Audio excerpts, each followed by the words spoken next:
Olá, bom dia, boa tarde, boa noite a você que nos assiste a mais uma entrevista da Agenda Municipal Sustentabilista com especialistas. Hoje no tema acessibilidade.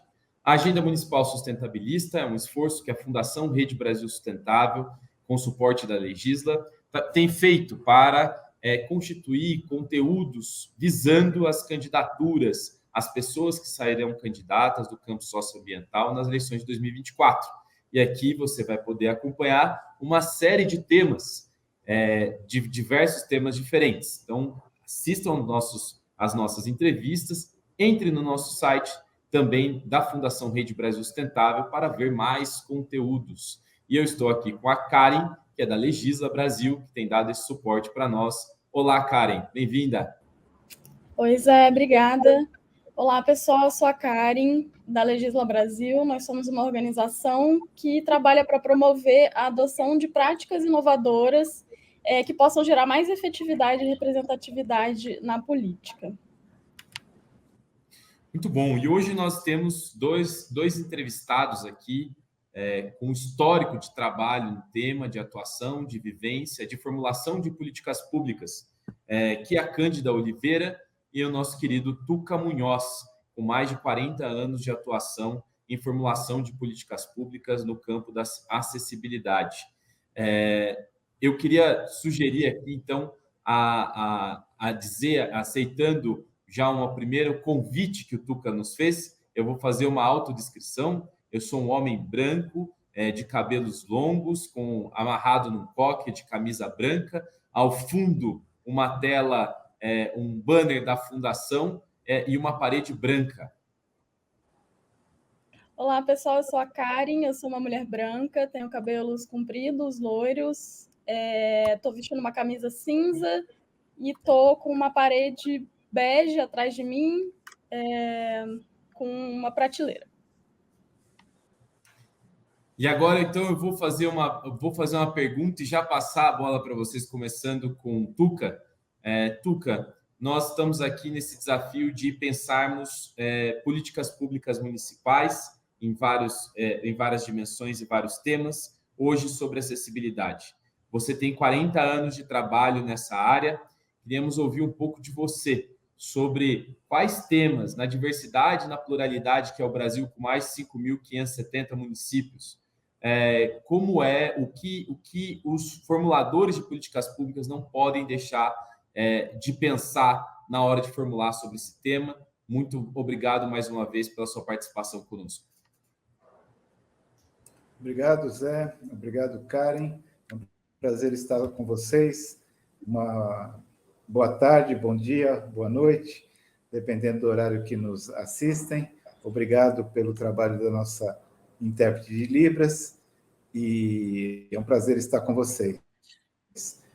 Eu sou o Tuca Munhoz, um homem branco, olhos claros, barba grisalha, cabelo raspado, visto uma camisa verde, atrás de mim uma estante com livros, um quadro, uma cortina. Zé, muito interessante essa pergunta, muito importante. Você citou um número e eu vou citar outro. Você citou o número de municípios no Brasil e eu vou citar um dado do censo do IBGE 2010. Não temos o resultado ainda até o momento, do 2022, mas esse resultado, em relação a pessoas com deficiência, é que temos no Brasil, há uma variação de região para região, enfim, certamente de cidades, dependendo de algumas características, mais ou menos urbanizadas, mas nós temos uma média de 8% de pessoas com deficiência no Brasil. Uma das características dessa população de pessoas com deficiência é justamente a invisibilidade. Quase não se vê pessoas com deficiência nas ruas, quase não se vê pessoas com deficiência nos ambientes de trabalho. Aliás, muito significativamente aqui, quando se fala da questão eleitoral que teremos este ano, nas câmaras municipais, nas assembleias legislativas, no Congresso Nacional, no Senado, a presença de pessoas com deficiência é baixíssima, baixíssima. Não se conta nos dedos de uma mão. Aliás, não se conta nem nos dedos da mão do presidente Lula, aquela que ele tem um dedo a menos. Tão poucos somos em termos de representatividade. E somos também muito poucos, há uma invisibilidade também, no que se refere aos candidatos em todas as esferas de representatividade legislativa no Brasil, de terem essa causa como uma das causas que defende. Para o bem e para o mal, nesse período eleitoral, muitos candidatos, na busca de votos, colocam a questão das pessoas com deficiência ou da acessibilidade como uma pauta de seu interesse. Mas, e como você bem falou, nesses meus anos de prática, são pouquíssimos os que levam à efetividade e à defesa dessa causa. Uma questão importantíssima que nós temos é que, apesar dos trancos e barrancos, Zé e Karen, nós temos avançado significativamente no Brasil. No ano passado, 2023, foi lançado ou relançado o Plano Nacional dos Direitos da Pessoa com Deficiência, o Viver Sem Limite 2, que é uma iniciativa interessantíssima deste governo, deste atual governo. É o Plano Viver Sem Limite 2, que teve já o Plano Viver Sem Limite 1, que foi lançado no governo Dilma, no final do governo Dilma. Teve muito pouco tempo para ser implementado, mas, de qualquer forma, temos até hoje alguns resultados do Plano 1, e agora nós estamos com o Plano Viver Sem Limites 2, que esse plano é de um avanço enorme, né, em termos conceituais. Ele abrange várias áreas de vida das pessoas com deficiência, não só a questão da acessibilidade, mas em vários aspectos, na inclusão das pessoas com deficiência no trabalho, na capacitação profissional, na inclusão escolar, na acessibilidade. Um tema importantíssimo, que é a questão das tecnologias assistivas, que são os equipamentos que nós, pessoas com deficiência, usamos, e um tema, todos eles, é claro, perspassam pelas propostas da esmagadora maioria dos candidatos, né? Todos os candidatos, sobretudo do nosso campo, defendem direitos humanos, cidadania e, portanto, de todas as pessoas. Mas um deles, em especial, Zé e Karen, eu gostaria de destacar no Plano Viver Sem Limite 2, que coloca a questão das pessoas com deficiência em situações de risco e emergência, sobretudo as ligadas às mudanças climáticas. Então, esse é um tema que nos é muito caro, enquanto rede, e eu gostaria de deixar isso aqui para a gente refletir posteriormente, mas passo a palavra e devolvo a palavra a você. Muito obrigado, Tuca. Estava com o meu microfone desligado. Muito obrigado, Tuca. Nós vamos ter a oportunidade aqui, ao longo dessa nossa entrevista, de aprofundar algumas questões e utilizar mais dessa sua experiência na área. Queria, Cândida Oliveira, muito obrigado pela sua participação aqui conosco também. Eu queria que você pudesse trazer algumas reflexões iniciais para esse nosso debate. Seja bem-vinda. Obrigada, Zé. Boa tarde a todos, bom dia, boa noite. Eu sou a Cândida Oliveira, uma mulher branca com uma blusa azul, cabelos curtos, castanhos, olhos claros, uso óculos e, como tetraplégica, uso uma cadeira de rodas. Nas minhas costas, um quadro, uma parede clara e um móvel azul. Bem, como tetraplégica há 20 anos, eu sou ativista, principalmente na questão da acessibilidade, que é um item de sobrevivência para quem é cadeirante e necessita de independência para poder se viver a vida com naturalidade. A acessibilidade, hoje em dia, é uma lei, é uma obrigatoriedade, embora não seja vista como lei, também não há nenhum tipo de fiscalização para isso, mas é uma luta constante, diária, que com essa possibilidade de melhorarmos a acessibilidade para uma cidade normal, com certeza, nas ocasiões de catástrofes climáticas, como tem acontecido, seria muito mais fácil de alcançarmos.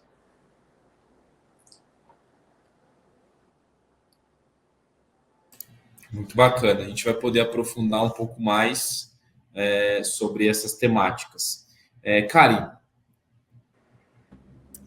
Oi, Tuca, Cândida. Na verdade, sei que a gente já esquentou um pouquinho o papo aqui, mas eu queria dar alguns passos atrás e eu queria entender um pouco sobre acessibilidade e inclusão, porque, na verdade, uma vez eu participei de um evento em que as pessoas falaram, olha, a gente precisa de acessibilidade, mas a inclusão ela precisa ser sempre junto, estar sempre junto com a acessibilidade, porque não são coisas diferentes, e essas duas coisas precisam estar juntas sempre.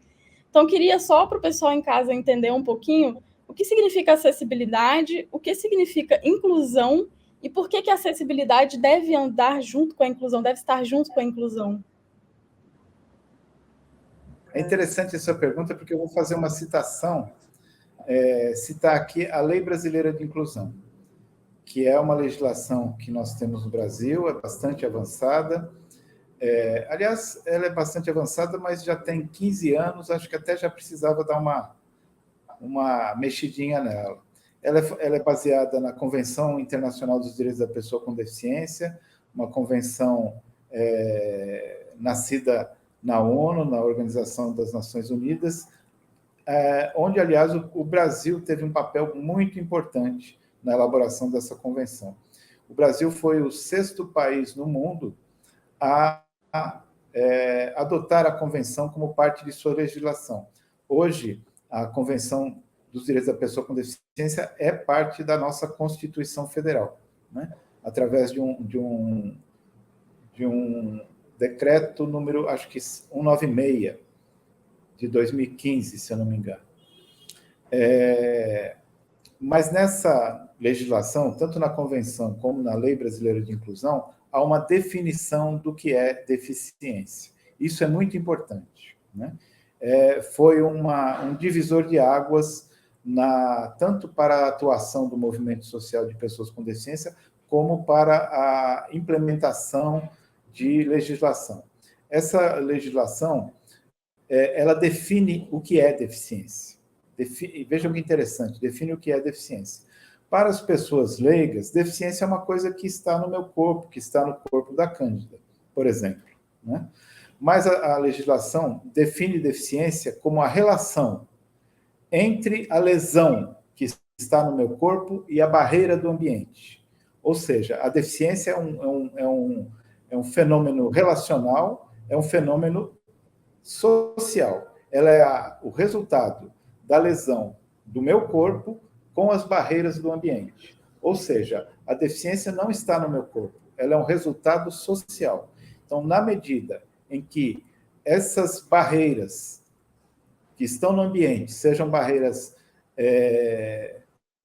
arquitetônicas, barreiras comunicacionais, barreiras de atitude, quaisquer tipo de barreira, na medida em que essas barreiras são por meio de políticas públicas e de uma evolução sociocultural, digamos assim, na medida em que essas barreiras são desconstruídas, a deficiência diminui, porque a participação social aumenta. Consigo, acho que, fazer entender. A lesão no meu corpo, ou no corpo da Cândida, ou de qualquer outra pessoa com deficiência, continua a mesma. Nós continuamos com a lesão no nosso corpo. Mas a deficiência, ela pode diminuir de acordo com a acessibilidade e com o nível de inclusão produzido socialmente, né? Isso é muito interessante, porque as políticas públicas produzem inclusão, produzem acessibilidade, né? Bom, é isso. Eu falaria um monte, mas a Cândida também gostaria de falar um pouquinho sobre isso. Bom, eu vejo a acessibilidade como uma ponte para a inclusão. Porque sem a acessibilidade, eu fico em casa, ou eu saio à rua e não consigo fazer o que eu preciso fazer, que é andar com naturalidade, exercer o meu trabalho, minhas atividades normais. E com a acessibilidade arquitetônica, que já é muito ampla, não cabe a acessibilidade arquitetônica à rampa e o banheiro especial, não, ela é bem maior que isso. Mas também, como o Tuca disse, a acessibilidade como nossa, deu um branco aqui, gente, comunicacional, nossa, enrosquei, de comunicação, é isso que eu quis dizer. Portanto, as pessoas nos veem diante de uma dificuldade arquitetônica, elas nos diminuem ainda mais nessa acessibilidade de comunicação, nos tratando com infantilização, como coitados, enfim, nos excluindo de uma vida normal. Então, a acessibilidade tem tudo a ver com a inclusão. Eu vejo realmente como a ponte. Certo, obrigada, Cândida. Ficou super clara a sua explicação. Obrigada, Tuca. Pensando um pouco nessa questão das barreiras, e trazendo um pouco do que o Tuca falou sobre uma falta de representação política dessas pautas, como que a arquitetura política e física das cidades, da própria política, dos espaços políticos, também impedem a participação política, a participação civil das pessoas que têm alguma deficiência? E quais são as grandes consequências disso para a política que a gente tem hoje no Brasil e para a implementação de políticas públicas que realmente sejam efetivas? Karen, quando eu coloquei a questão das necessárias mudanças culturais que a gente precisa, eu reitero que essa questão cultural é fundamental. Quando a sociedade, as pessoas nos veem e percebem e visualizam que, por exemplo, uma pessoa com deficiência não consegue chegar a um determinado local, as pessoas, e aí é uma questão cultural fortíssima, consideram que eu não consigo chegar a tal local, ou eu não consigo pegar um ônibus, em razão da minha deficiência. Não conseguem reconhecer que o problema não está em mim, mas está no meio. Né? Essa é uma questão que resume muito o nosso trabalho político, de fazer, através da bandeira da acessibilidade, da inclusão, de construir uma nova cultura, uma cultura que reconheça que o ambiente, que as cidades são injustas, que a sociedade produz injustiça, e que essa injustiça produzida pela sociedade é uma injustiça que abrange vários grupos sociais, não só as pessoas com deficiência. As pessoas pobres, por exemplo, têm dificuldade em acessar escolarização. É um tipo de barreira também produzida socialmente. Então, essa questão eu gostaria de enfatizar, Karen e Zé, que as questões das pessoas com deficiência, elas não estão apartadas de uma problemática social maior. Né? As barreiras que impedem uma pessoa com deficiência de chegar à escola, por exemplo, elas estão, entre aspas, irmanadas com as barreiras que impedem as crianças pretas de acessarem a escola também, o ensino médio, etc., etc. A gente sabe o quanto existe de evasão escolar dessas populações. Então, ao se discutir a questão de acessibilidade e inclusão, é muito importante que a gente perceba que essas barreiras sociais não são apenas barreiras para as pessoas com deficiência, se manifestam de diferentes maneiras. Na questão das pessoas com deficiência, por exemplo, através das barreiras arquitetônicas ou das barreiras comunicacionais, não havendo libras aqui, uma pessoa surda não conseguiria acompanhar. Na esmagadora maioria das lives e dos programas de TV e dos filmes, não tem libras, não tem legenda. Então, é uma barreira enorme para as pessoas surdas. Então, o nosso grande desafio, e eu falo nosso, dizendo aqui nosso, todos nós, é justamente essa mudança cultural de que as barreiras são criadas socialmente e podem ser desconstruídas socialmente através da nossa presença, da nossa atuação. Então, tentando responder sua pergunta, depois dessa volta, o grande pulo do gato, digamos assim, para que a gente avance na resolução desse problema, está justamente na presença, na participação das pessoas com deficiência. Nós temos que participar, nós temos que buscar as condições de participação, exigir as condições de participação, fazermos-nos cada vez cidadãos e cidadãs mais fortes, né? E criando essa condição de compreensão, de entendimento de que nós vivemos numa sociedade que é excludente, mas que não precisa ser assim, que pode e vai mudar. Obrigada, Tuca. Cândida gostaria de comentar também? Gostaria. O Karim, e eu acho o seguinte, a questão da acessibilidade, ela, como disse o Tuca, é uma questão cultural, mas eu acho que a iniciativa principal, a largada, tem que ser através das políticas públicas serem introduzidas, valorizadas e respeitadas pela própria classe política. A questão da acessibilidade, ela não se resume à pessoa com deficiência. A mulher com carrinho de bebê precisa de uma acessibilidade arquitetônica. O meu pai, o seu pai, um dia vai precisar, com certeza, dessa acessibilidade arquitetônica.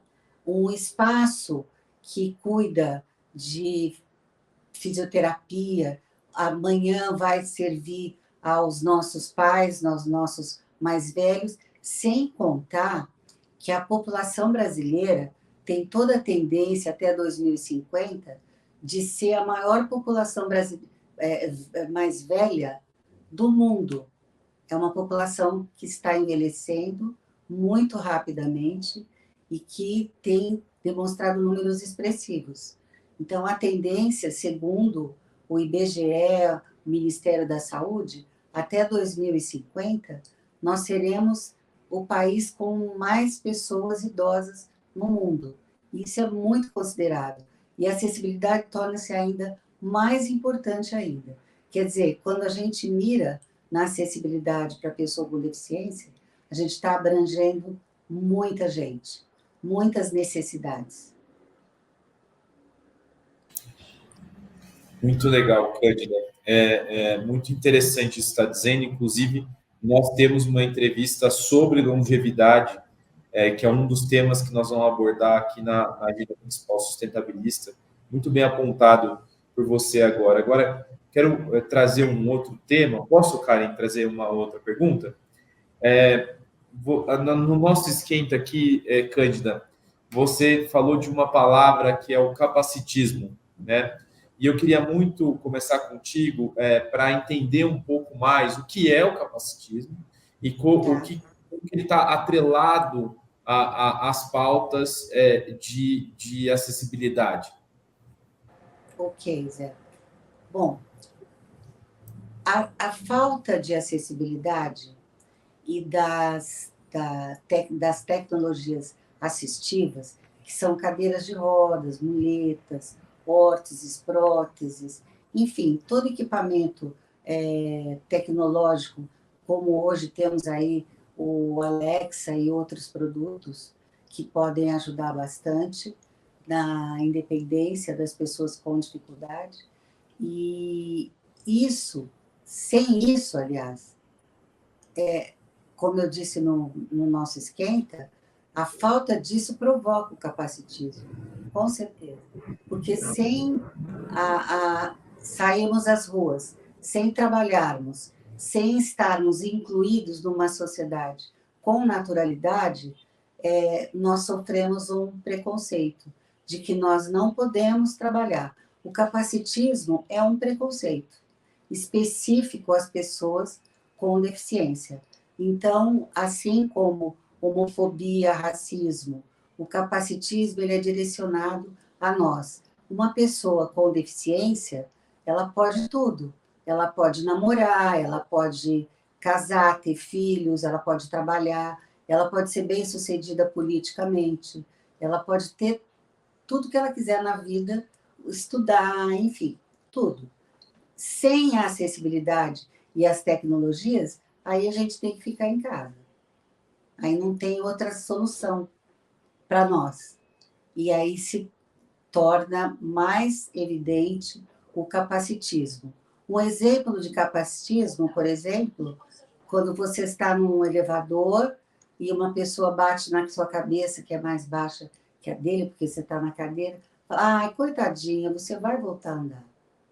Isso é uma boa intenção, muitas vezes, mas que demonstra o quanto a pessoa não nos enxerga como pessoa, mas nos vê na cadeira, na muleta, na nossa deficiência. E a nossa deficiência, nós não somos a nossa deficiência. Nós somos só uma pessoa com deficiência. Mas, em primeiro lugar, nós somos uma pessoa. Muito obrigado, Cândida. Tuca, quer trazer outros elementos também sobre esse tema? É interessante, é bem interessante. Aliás, o termo capacitismo, como se percebe, ele vem da palavra capacidade, né? Ou incapacidade, do inglês, vem do inglês enable. E é a questão de considerar a pessoa com deficiência uma pessoa incapaz. Inclusive, nas terminologias usadas com as pessoas com deficiência, nós temos um histórico bastante interessante de termos usados para nomear as pessoas com deficiência. Um dos termos, inclusive até hoje utilizado, é da invalidez, uma pessoa inválida, aposentadoria por invalidez, né? Então, é interessante que, em pleno século XXI, a gente ainda tem termos que remetem à incapacidade, à invalidação das pessoas, né? E, justamente, vejam só, esse exemplo que a Cândida deu, nós vivenciamos isso cotidianamente. É curioso, né? Temos agora um termo que é interessante, que é o lugar de fala, né? E é a coisa do vivenciar experiências, do vivenciar uma condição de vida, uma condição social, que dificilmente as pessoas que não a vivenciam conseguem perceber. Mas é interessante, por exemplo, Zé e Karen, como por exemplo, eu estou na rua, eu utilizo cadeira de rodas motorizada, o Zé já me viu por aí, né? É um equipamento uma tecnologia assistiva bastante importante para mim, por exemplo, para a Cândida também. Sem elas, eu não teria a qualidade de vida que tenho. Mas, citando um exemplo, né? Às vezes eu estou parado esperando o farol abrir para atravessar a rua. Sozinho, o que eu faço, circulo pela cidade tranquilamente. Aí, quando o farol abre, alguém fala assim, pode vir, sabe? Como se eu não soubesse que... Né? Então, é uma consideração, as pessoas sempre nos acham incapazes, é muito comum. Ou também uma coisa... colaborar, bastante... né? As pessoas querendo colaborar acham que estão ajudando, né? Na verdade, eu chamo isso, Zé, de capacitismo do bem. É um preconceito que quer fazer o bem, mas é um preconceito, entende? Né? Ou, assim, às vezes eu estou parado em algum lugar comum, e pode ser em lugares com pessoas mais simples, ou com pessoas de um nível social, cultural maior, mas acontece do mesmo jeito. Eu estou parado, alguém chega do nada e fala, o senhor quer ajuda? Ajuda porque eu estou aqui, sabe? Mas as pessoas partem sempre do pressuposto da incapacidade, né? É muito comum isso. E é uma manifestação, repito, cotidiana, que nós vivenciamos cotidianamente do capacitismo.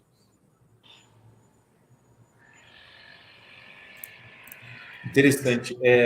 vocês, nessa fala de vocês falaram algumas coisas que me chamaram a atenção, assim, e queria poder explorar um pouco mais. Primeiro, vocês falaram muito sobre barreiras físicas nas cidades, né? E como as cidades não são preparadas para que as pessoas possam plenamente viver, né? E você tem uma dificuldade. Ao mesmo tempo, vocês falaram sobre algumas ferramentas que trazem acessibilidade individual, como a cadeira motorizada. Não sei exatamente qual foi o termo que você usou, Tuca, mas que colaboram, né? Então, eu queria um pouco ouvir mais de vocês sobre essas ferramentas, né? E porque quão democratizáveis o Estado pode ajudar elas a serem, e também dessas barreiras físicas dos municípios, nas cidades, que é onde a coisa acontece, né? Sejam em prédios públicos ou particulares. Queria ouvir um pouco mais de vocês sobre ações que poderiam ser tomadas do ponto de vista dos agentes públicos. Se me permite, Cândida, eu fazer uma introdução, primeiramente sobre a questão das tecnologias, duas coisas. No Plano Viver Sem Limite 1, houve uma ênfase muito grande na questão da produção, da pesquisa de tecnologias. Foram criados, à época, cerca de 19 núcleos de tecnologias assistivas em universidades públicas, espalhados pelo Brasil todo. Núcleos de pesquisa em tecnologias assistivas. Isso é muito importante, muito interessante. Aqui em Campinas, Zé, você deve conhecer ali o Centro de Tecnologia Renato Archer, em Campinas, não sei se você conhece. Lá, nesse centro, foi criado o CNRTA, Centro Nacional de Referência em Tecnologia Assistiva. Era um centro que coordenava a ação desses 19 núcleos em universidades federais, universidades públicas. Infelizmente, isso acabou. Alguns núcleos sobrevivem em algumas universidades. Na Federal do Recôncavo da Bahia, por exemplo, na Federal de Uberlândia, de Santa Catarina, alguns núcleos conseguiram sobreviver. A Universidade Federal de São Carlos, no Terapia Ocupacional, tinha também um centro de desenvolvimento de tecnologias assistidas, né? Assistivas. A Federal de São Carlos é uma referência também nessa área. Mas, enfim, nós estamos otimistas que agora, com esse novo Viver Sem Limites, que tem no eixo 1, são 4 eixos do Plano Viver Sem Limites, no eixo 1, justamente, é o tema acessibilidade e tecnologias assistivas. Então, essa é uma questão que eu quis destacar. Já houve um passo grande no passado, que eu tenho certeza que será retomado. Isso já iniciou no ano passado, 2023, com o lançamento do Plano de Viver Sem Limite 2, e estamos fortalecendo isso agora. E outra questão que eu quero colocar, que é de suma importância, vocês já devem ter visto, e vocês que nos assistem já devem ter visto e mesmo participado, daquela coisa de guardar tampinha, selo de latinha, para conseguir cadeira de rodas. Todo mundo já viu isso, né? Todo mundo já viu isso. Já viu, Karen? Você está aí com me pareceu que você ficou na dúvida, mas eu tenho certeza que você já viu isso. Dificilmente alguém não passou um momento na vida que aconteceu isso. Uma garrafa PET cheia de selinho da garrafa de Guaraná, né? O que isso quer dizer? O que isso quer dizer?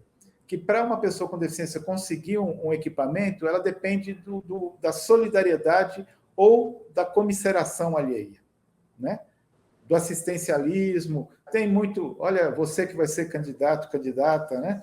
Muito vereador que faz a maior média para conseguir cadeira de rodas, consegue voto, quer voto com isso. Olha que coisa lamentável, lamentável.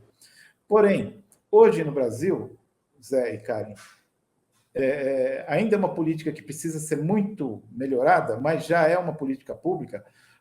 Uma cadeira de rodas e vários outros equipamentos são fornecidos pelo SUS, pelo Sistema Único de Saúde. Então, ele deixa de ser um favor para ser um direito.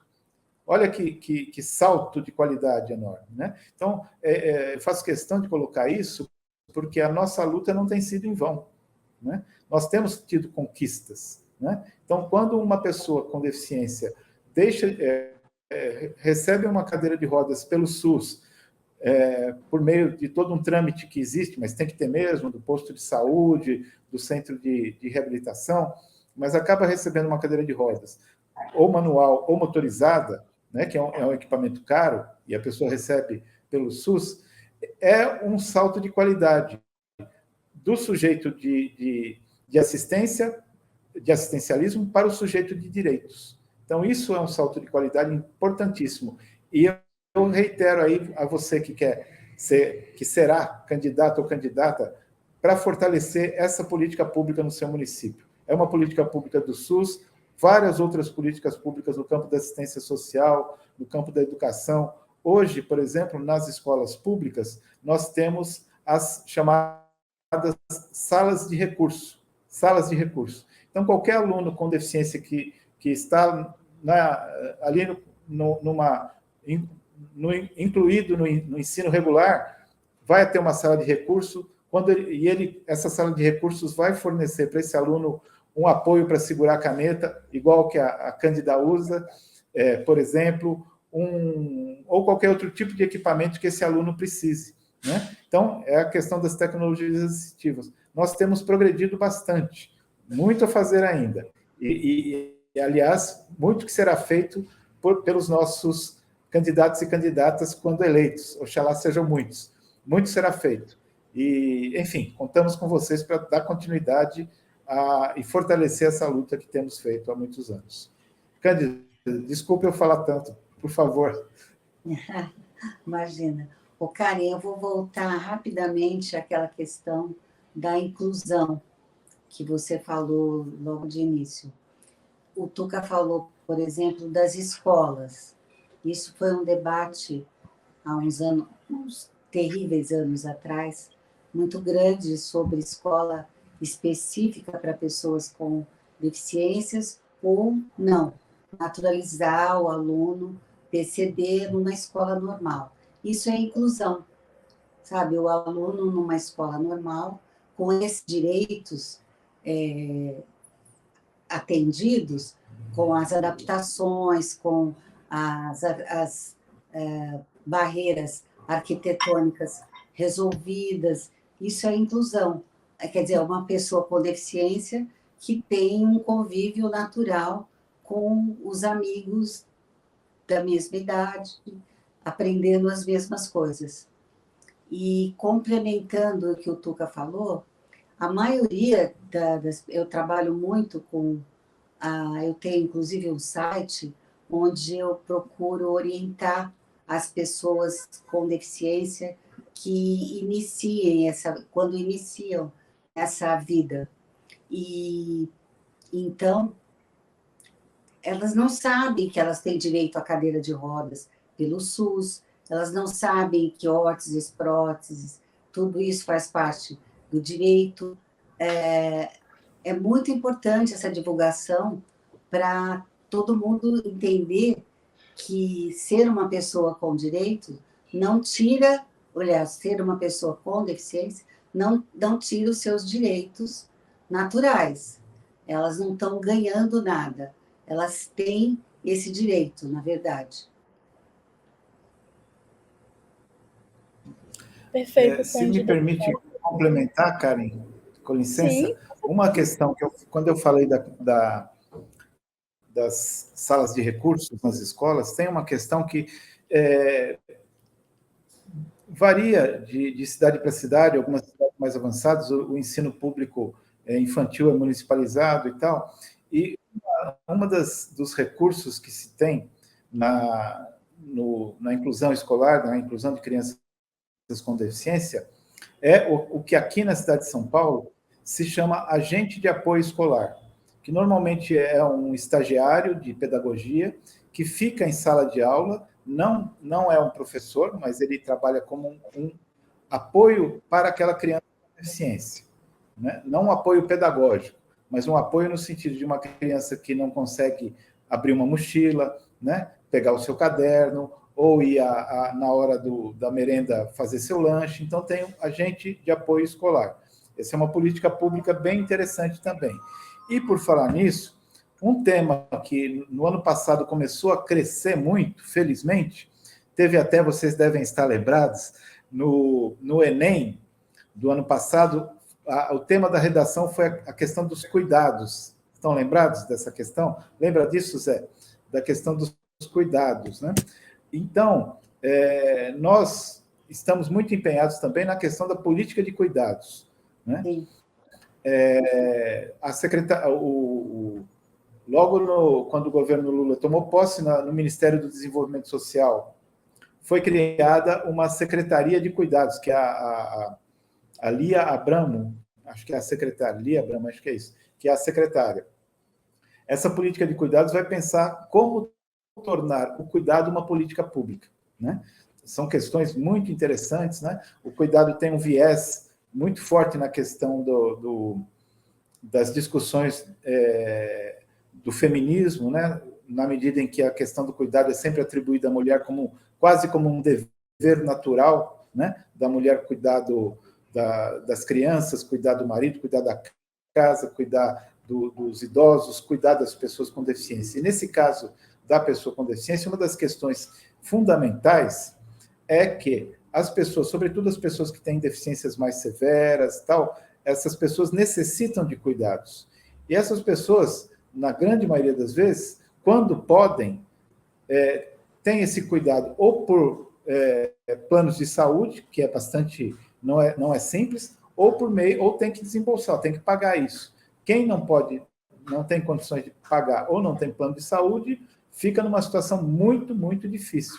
Então, é urgente que a gente fortaleça também, que os nossos candidatos e candidatas pensem nas suas propostas em inserir as questões ligadas às políticas de cuidado. Isso é importantíssimo, tanto a questão das políticas de cuidado de modo geral, algumas que já existem, por exemplo, a questão das creches e outras, a questão dos cuidadores profissionais, que tem que ser um serviço público, tanto para pessoas com deficiência como para pessoas idosas, a questão dos centros-dia, a questão das residências inclusivas e várias outras políticas públicas, ou que já existem, que precisam ser fortalecidas e ampliadas, ou que precisam ser implementadas, discutidas, implementadas, e, enfim, é muito importante que nossos candidatos e candidatas estejam alertas para essas questões, para a questão do cuidado também. Posso complementar, Tuca? Com certeza. Inclusive porque o cuidado também é uma tecnologia assistiva. Por quê?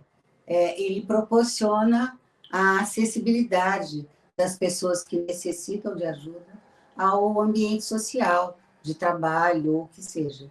Então, é uma questão que a política pública tem que olhar com muito cuidado, até pela questão do número de idosos que serão também pessoas com deficiência no futuro e que, com certeza, grande maioria não vai ter condição de arcar com um cuidado particular, que é, de fato, absurdamente caro. Então, é um olhar aí de inclusão.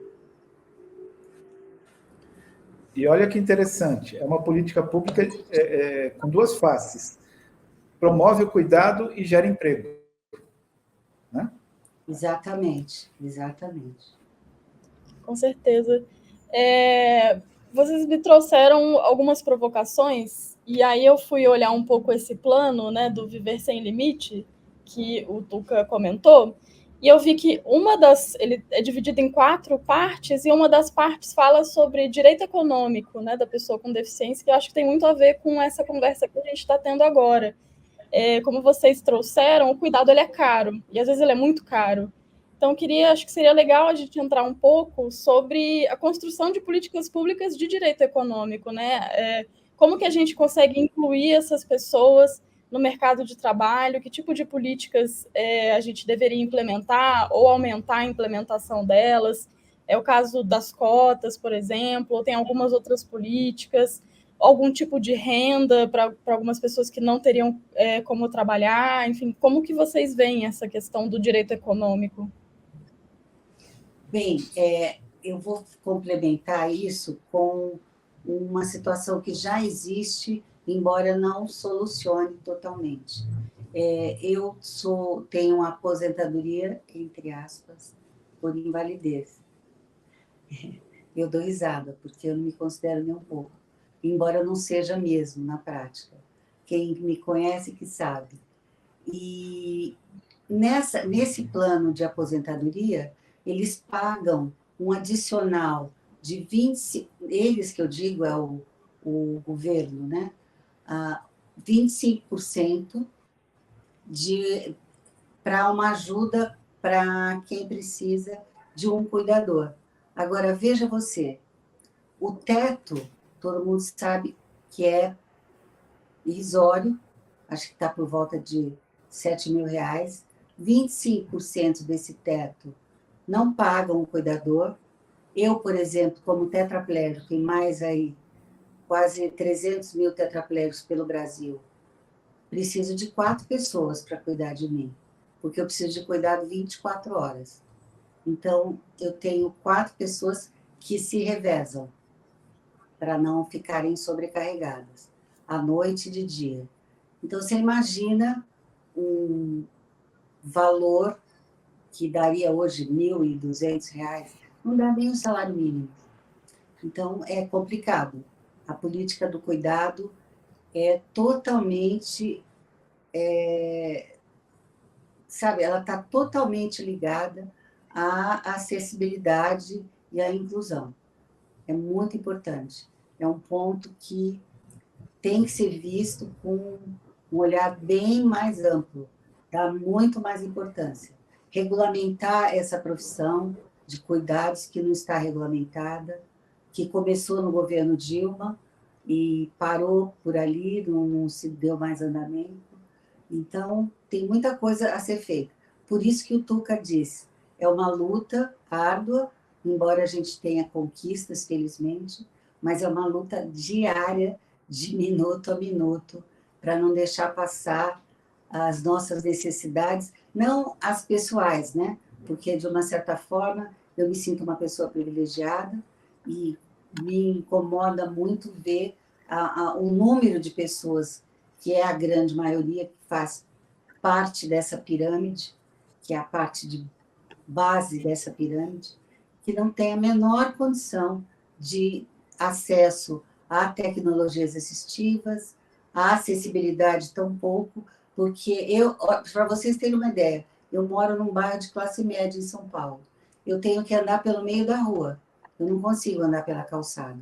Não tem rampa e não tem calçada que permita que eu ande com a minha cadeira motorizada. Então, imagina quem mora num lugar mais difícil, numa comunidade, numa periferia. É impossível, é impossível. E é lá que estão a maioria dos PCDs e das pessoas mais velhas. Ô, Cândida, acho que você trouxe um elemento aqui nessa sua fala, que definitivamente as cidades elas não estão preparadas, né, em sua maioria, para ser acessível às pessoas. E quando a gente olha para as comunidades periféricas, a gente tem um desafio ainda maior, como é para essas pessoas. Então, pensar em políticas públicas de acessibilidade, principalmente olhando para comunidades, é um desafio enorme. Eu queria saber se vocês conhecem, têm referências de políticas públicas e cidades que sejam exemplos para que a gente possa estudar aqui na Fundação também, Cândida e Tuca. Olha, Zé, eu vou te falar uma coisa. São Paulo é a cidade que tem a maior acessibilidade. Então, eu não vejo nenhum lugar que seja referência, não sei você, Tuca. mas São Paulo é o lugar que tem, embora seja bem localizada essa acessibilidade, em avenidas famosas, localizadas em algumas áreas específicas, mas são pouquíssimas. Estou falando que nem o que é lei é cumprido, que são as calçadas e as rampas de calçadas, que não tem. Tem uma questão dentro disso que você falou, Zé, colocou, que é o seguinte: São Paulo conta já há muitos anos, algumas décadas, de uma instância de governo que ficava,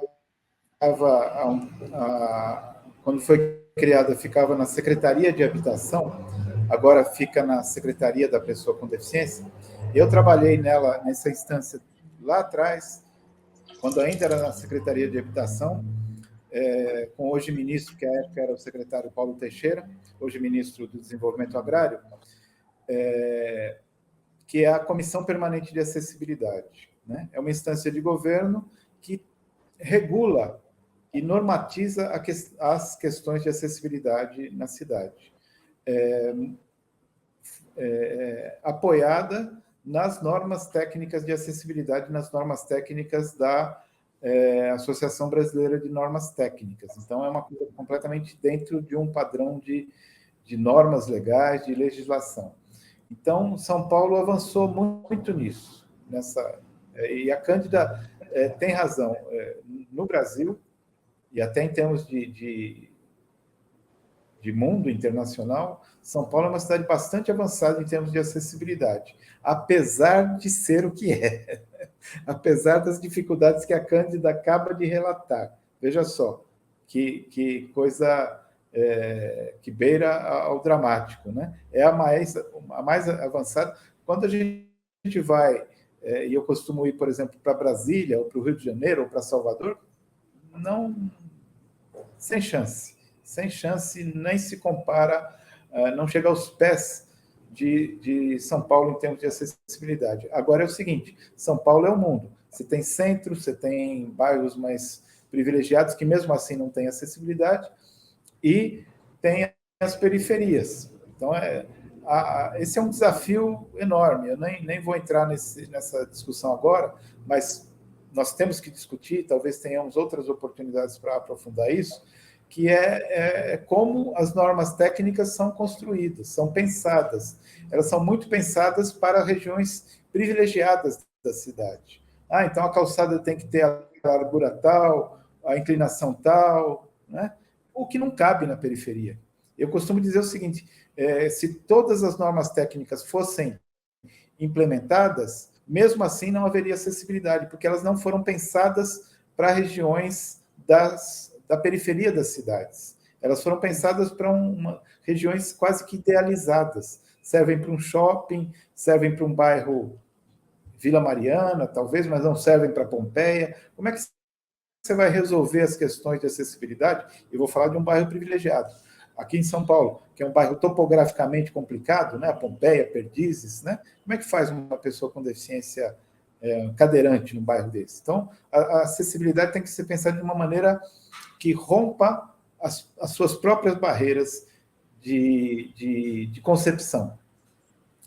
Mas eu quero citar uma cidade que avançou bastante, só uma coisa, que é a cidade de Uberlândia.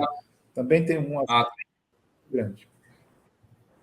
Desculpe, Tuca, pode falar. Cidade de Uberlândia? Uberlândia, que é um amigo nosso, que é o responsável lá por acessibilidade. Então, é uma cidade que pode, né, para os nossos candidatos e candidatas, para todos que estejam preocupados e que queiram avançar nessa discussão, procurar referências na cidade de Uberlândia. E mesmo aqui na cidade de São Paulo, procurar referências do que aqui nós temos da chamada Comissão Permanente de Acessibilidade, que é uma instância de governo que normatiza e acompanha e tenta transformar em realidade, por meio de uma ação de governo à legislação pertinente. Eu queria, inclusive, fazer uma sugestão, Zé, se você me permite, que me Claro, ocorreu claro. agora. Como o Tuca mesmo disse, a Pompeia, as Perdizes têm uma necessidade, aqui na Chácara Santo Antônio a necessidade é outra. Eu acho que isso era uma questão que devia ser tratada de perto pelas subprefeituras. É bem interessante E não só isso, isso. E veja também, Zé e Cândida, Karen, numa cidade litorânea, talvez tenha um tipo de solução. Numa cidade rural, outro tipo de solução. Num bairro de São Paulo, uma solução, outra solução acolá, e por aí vai. A gente não pode querer ter uma solução única para toda a realidade de um Brasil tão diverso que temos. Ô, Tuca, eu ia pegar exatamente esse ponto, que bom que você trouxe, porque como a gente está falando de uma agenda que serve ao Brasil inteiro, né? Eu fico imaginando os desafios de uma cidade no interior do Amazonas, no interior do Pará, as dificuldades, os desafios que tem uma pessoa com deficiência nesses lugares, em que algumas políticas públicas infraestruturais às vezes não alcançaram, né? Então, mas talvez tenham outras soluções, né? Exatamente, eu acho que esse ponto, Luca, que você trouxe é muito bom. A produção também de soluções a partir da experiência e vivência das pessoas nos territórios. E aí, se você me permite, Gustavo, eu queria lembrar uma questão que eu esqueci de falar quando falávamos das tecnologias assistivas. E esse é um tema que talvez você possa nos ajudar, que o Ministério da Saúde e o Ministério do Desenvolvimento Econômico criaram, no ano passado, o Complexo Econômico Industrial da Saúde, né? No sentido de tentar promover e fazer do Brasil um país de ponta nas tecnologias de saúde, e desde fármacos, equipamentos e tal. As tecnologias assistivas, elas são, não todas, mas em grande parte, dispensadas, o termo técnico usado é esse, dispensadas pelo SUS, ou seja, estão no âmbito da saúde, né?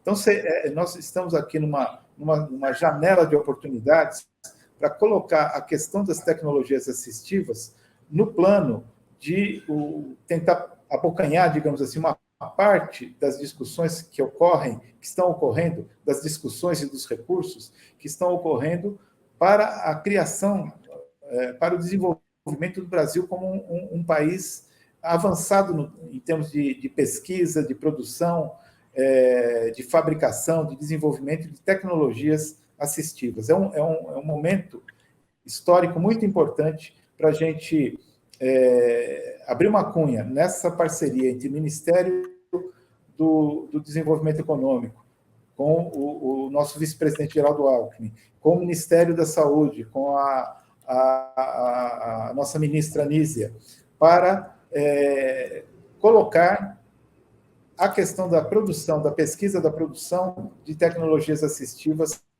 numa pauta importante neste momento. E aí que está, produzindo, a gente tendo núcleos, como tivemos no passado, de pesquisa em tecnologias assistivas espalhadas pelo Brasil, nas universidades e outros centros de pesquisa, nos institutos federais, a gente pode desenvolver as tecnologias de acordo com as necessidades daquelas regiões. Isso é fundamental, é um momento que nós, ou a gente pega o bonde agora, ou a gente vai perder esse bonde da história para desenvolver essas tecnologias assistivas.